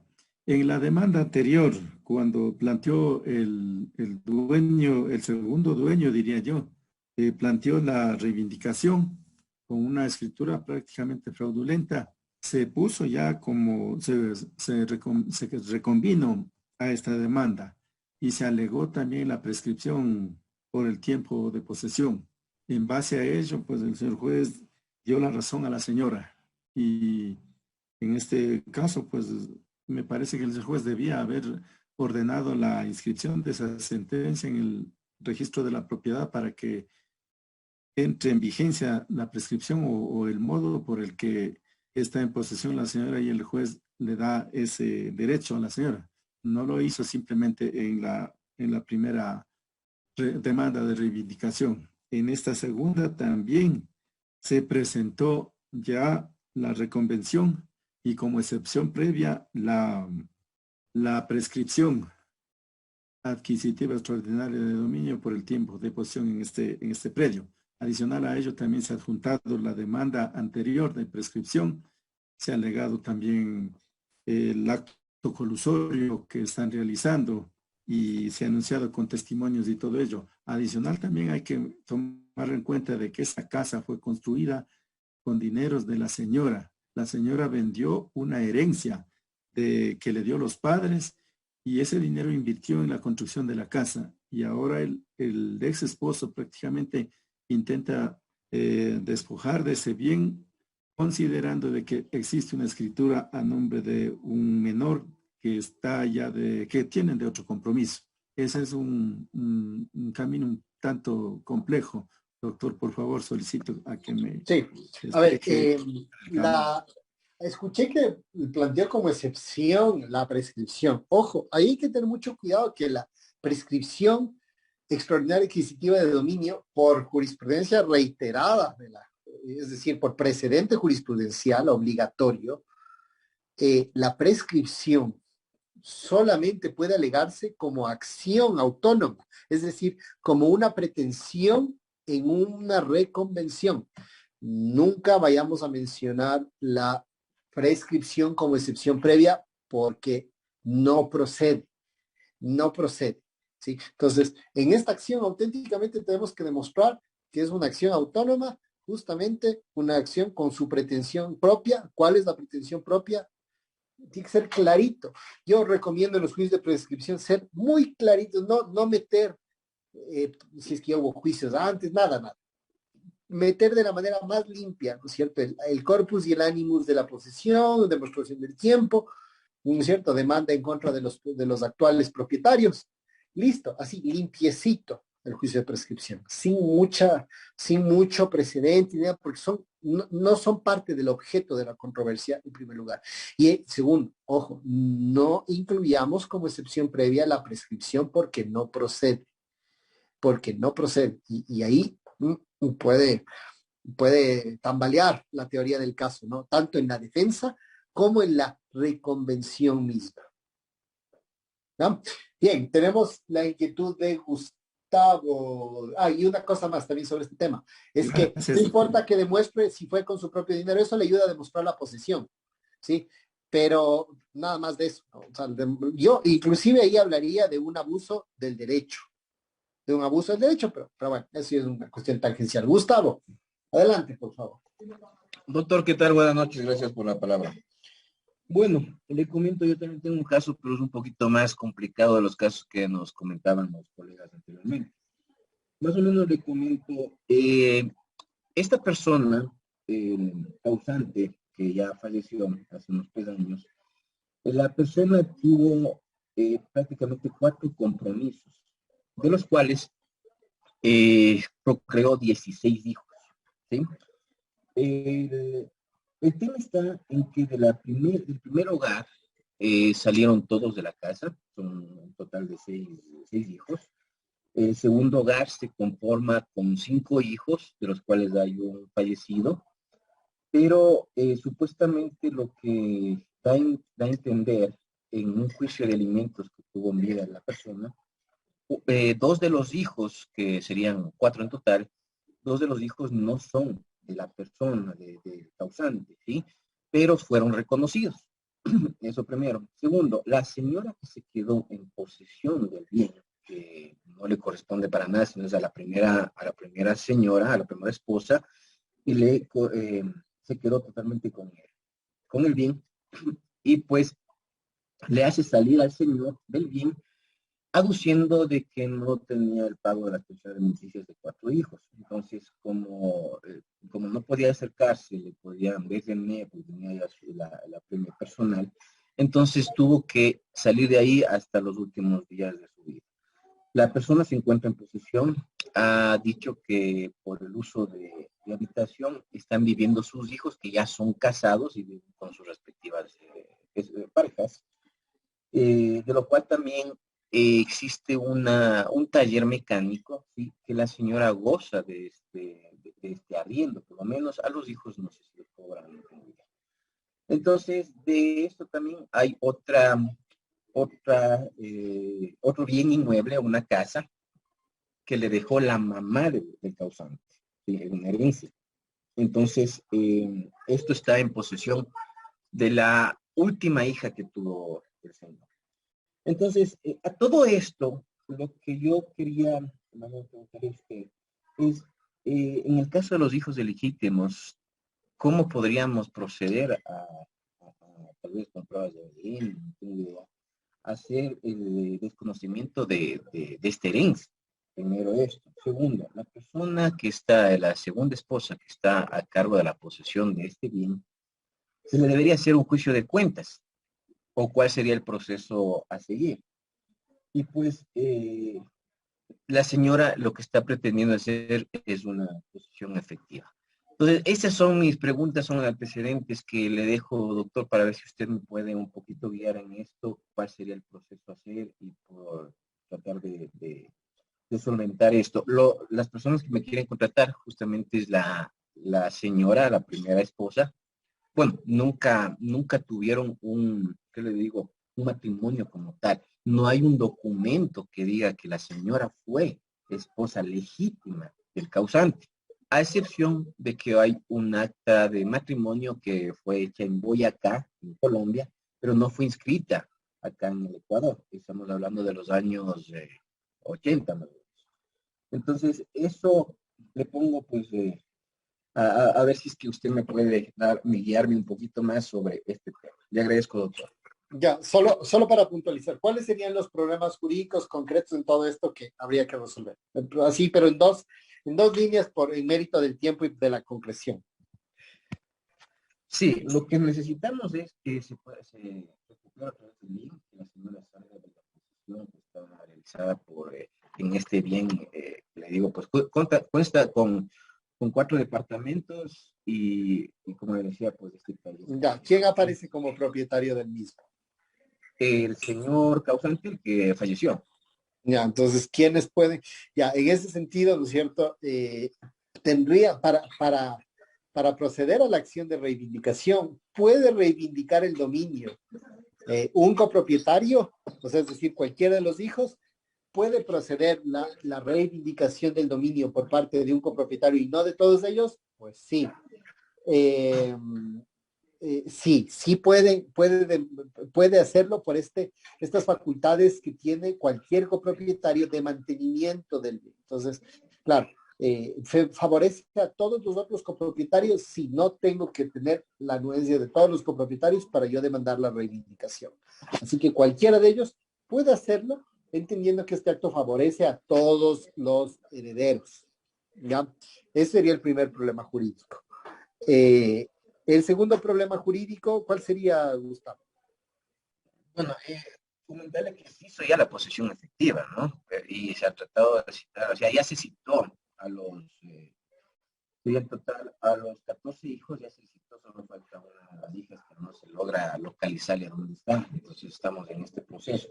Y pues el tema es hacer un juicio de cuentas para que en todos estos años, estamos hablando aproximadamente de unos 20 años que se impuso esta señora, que dé cuentas exactamente sobre el tema del usufructo que tenemos sobre este bien. Como le digo, consta de 4 departamentos y este taller mecánico. Entonces, ese sería el segundo acto jurídico que quisiera pues resolver en este caso. Bueno, usufructo como derecho real, para que proceda el tema del usufructo, más bien eso no es conveniente en este caso, ¿no? Entendemos el aprovechamiento económico. Sí, es procedente el tema de cuentas, aunque en realidad para mí el tema de ¿está obligado a rendir cuentas? No sé, porque si está en posesión, el posesionario no está obligado a rendir cuentas.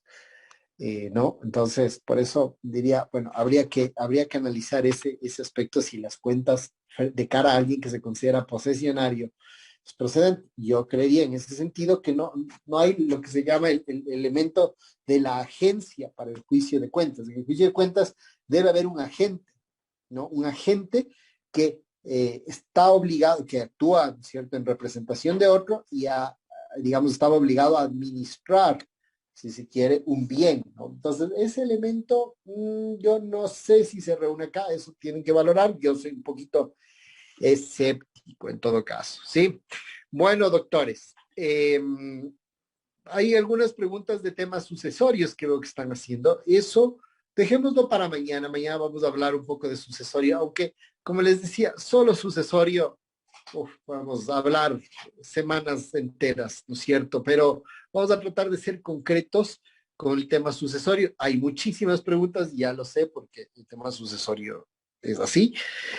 Tendrán preguntas, así que, bueno, las contestaremos. Tendremos un abordaje teórico para poder revisar, pero finalmente lo que ustedes aportan y lo que ustedes de su experiencia profesional traen a este salón de clase, pues es lo más valioso siempre. No, la idea no es llenarnos de contenidos en la cabeza, que podemos leerlos, investigarlos, sino compartir, porque estas experiencias reales nos dan varios enfoques, ¿no? Y nos dan un sentido práctico aprovechable. Dicho esto, entonces, doctores, les agradezco por su presencia y concluimos la clase de hoy. Nos vemos el día de mañana, doctores. Ha sido un gusto. Doctor Gonzalo, por favor, la última pregunta. A ver, ya, una última. Adelante. ¿Sería procedente en el caso mencionado del centro agrícola demandar el desalojo de la señora y de su familia? Porque ella tiene sus fuentes de ingresos y además tiene un conviviente, su hija ya tiene su familia, entonces no hay una indefensión como tal, o sea... La institución del desalojo jurídicamente no existe. Existe el lanzamiento, existe la reivindicación, existe la entrega material. Esos son los términos, pero el desalojo como tal, pues no va a ser procedente si yo no tengo una causa jurídica y procesal que me permita a mí pedir que una persona abandone un lugar que ella se considera poseedora. Si ella se considera poseedora, pues amparo posesorio. Frente a lo que consideramos un desalojo, ella tiene el arma del amparo posesorio. Y entonces por eso es medio complicado el tema del desalojo. Pero tenemos una necesidad colectiva debidamente justificable, que es todo el conjunto de agroproductores, bueno, agropecuarios, productores de primer orden en la localidad. Claro, puede ser, o sea, esa es una justificación de índole moral, de índole ético, deontológico, axiológico, pero no es una consideración de orden procesal ni jurídica de cara a la posesión, a la prescripción, a la reivindicación. No es oponible aquí. El juez se tiene que tapar los ojos a ese aspecto. Muchas gracias, doctor, por la absolución. Ok, doctores, listo. Entonces nos vemos el día de mañana. Un gusto. Gracias, doctor. Buenas noches. Gracias, doctores. Buenas Buenas noches a todos. Gracias. Muchas gracias. Muchas gracias. Hasta mañana. Hasta mañana. Gracias, Buenas señores. noches a todos. Hasta mañana. Muchas gracias, doctor. Excelente noche con todos. Buenas Nos vemos el día de noches. mañana a las 7 de la noche. Gracias. Hasta mañana, doctor.